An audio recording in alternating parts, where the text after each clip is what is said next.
The cold wind whipped around Amelia, its icy fingers cutting through her coat and chilling her to the bone. She stood before her husband's grave, the weight of the world pressing down on her shoulders. Tears streamed down her face, mingling with the rain, each drop a testament to the depth of her sorrow. His name, etched in the cold stone, mocked her with its permanence, a cruel reminder that he was never coming back. John, her beloved John, was gone, leaving a void in her heart that nothing could ever fill. In the initial days following John's death, his family had rallied around Amelia, their presence a small comfort in her darkest hours. They offered condolences and support, their presence a soothing balm on her raw grief, though it did little to ease the pain.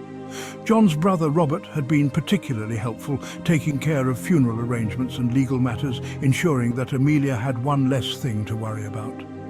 Amelia, lost in her sorrow, leaned on their support, believing they were united in their grief, finding solace in their shared memories of John.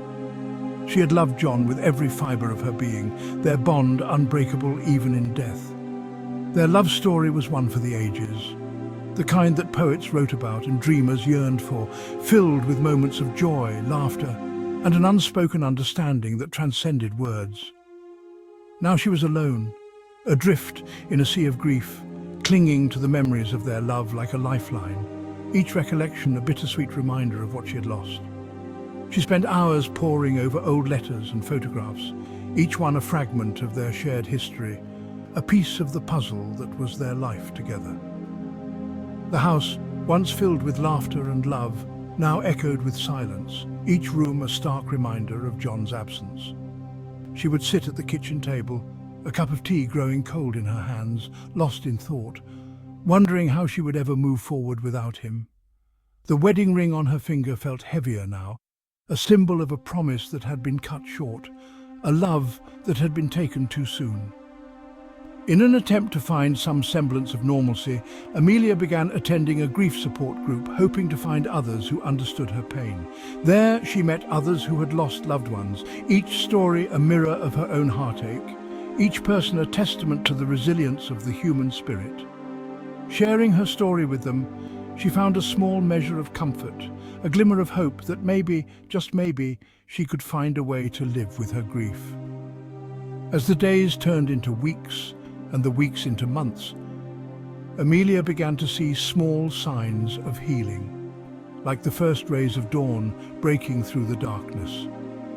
She started tending to John's grave, planting flowers and keeping it tidy, a small act of love that helped her feel connected to him. And in those quiet moments, she found a semblance of peace, a fragile acceptance that while John was gone, his love would always be a part of her.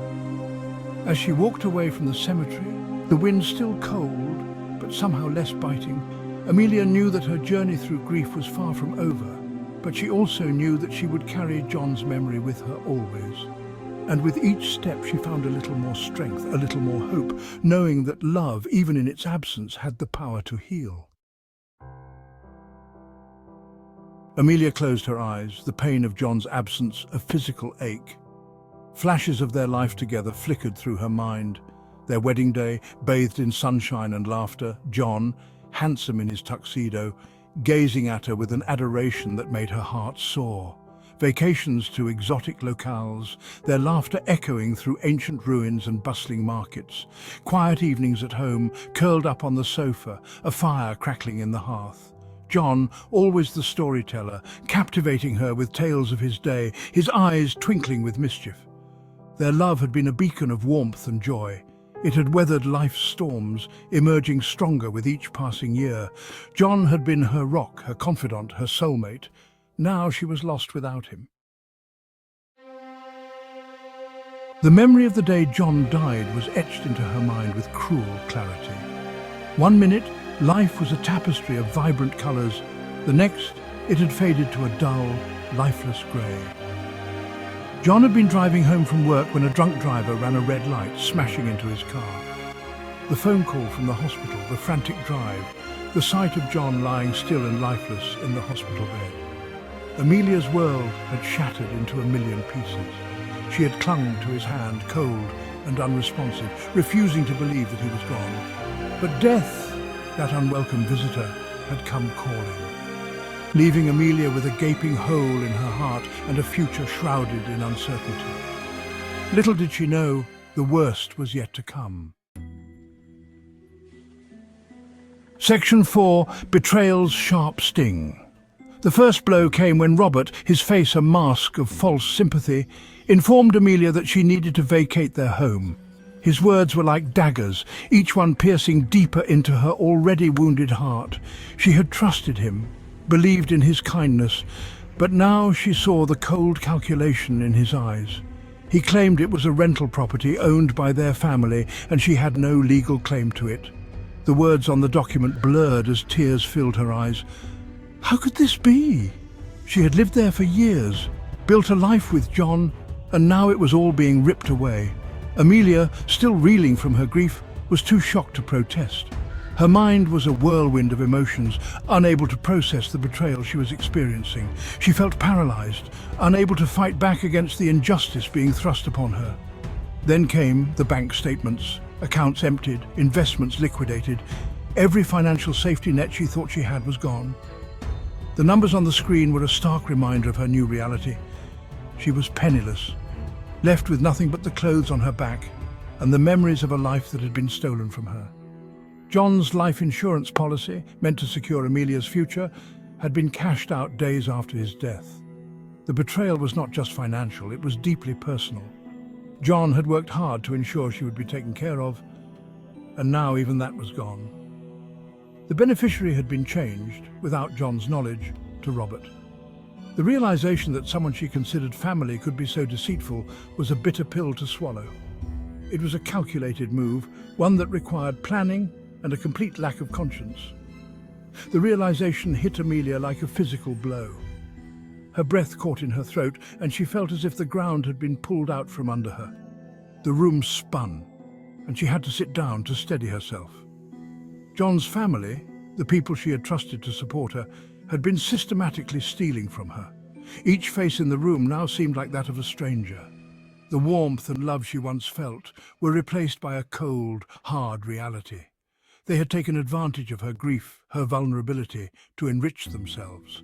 The sorrow she felt was compounded by the realization that she had been so blind to their true intentions. She had been an easy target, and they had exploited that without a second thought. Betrayal, sharp and cold, cut through her sorrow. But amidst the pain, a new resolve began to form. She would not let them get away with this. She would fight back, reclaim what was rightfully hers, and expose their treachery for all to see. The road ahead would be long and difficult, but she was determined to see it through. Section 5. Whispers of Deceit. In the quiet corners of the night where shadows danced and secrets thrived, a storm was brewing. It was a storm not of nature, but of human malice and betrayal. As if the financial devastation wasn't enough, John's family began a smear campaign. They whispered in hushed tones, their words like venom, spreading through the community like wildfire. Whispers of Amelia being a gold digger, a woman who had only married John for his money, began to circulate. These whispers were not just idle gossip. They were calculated, designed to destroy her reputation. They spoke of her driving John to an early grave with her extravagant spending, painting her as a heartless woman who cared for nothing but material wealth. The lies were relentless, each one more damaging than the last. Old friends of John's, their minds poisoned by the lies, began to distance themselves. They turned their backs on Amelia, leaving her isolated and vulnerable. The betrayal was profound, cutting her off from the support she so desperately needed. Amelia, already drowning in grief, felt utterly alone. The walls of her world were closing in, and the weight of the accusations pressed down on her like a suffocating blanket. She cried in the solitude of her home, her tears a silent testament to her pain. The world, once a place of warmth and love, had morphed into a cold, hostile wasteland. The streets she once walked with John now felt empty and desolate, each step a reminder of the life she had lost. The betrayal of John's family cut deeper than any knife. Their actions were not just a betrayal of trust, but a deliberate attempt to erase her from John's life, to rewrite history in their favor. They had not only stolen her financial security, leaving her to face the harsh realities of foreclosure and debt, but they had also attempted to rob her of her dignity, her memories of John. They wanted to strip her of everything that mattered, but they had also attempted to rob her of her dignity, her memories of John. They tore at the fabric of her past, trying to erase the love and happiness she had shared with him. Each photograph, each memento became a battleground. But even in the depths of her despair, a spark of defiance ignited within Amelia. She realized that she could not let them win, that she had to fight back. This was not just about her, but about preserving the truth of her life with John. She would not let them win. She would fight for her rights, for her dignity, and for the memory of the man she loved. She began to gather her strength to prepare for the battles ahead. She knew it would not be easy, but she was determined. She would fight for her rights, for her dignity, for the memory of the man she loved. She sought legal counsel, determined to clear her name and reclaim her life. She spoke passionately, her voice a beacon of her resolve.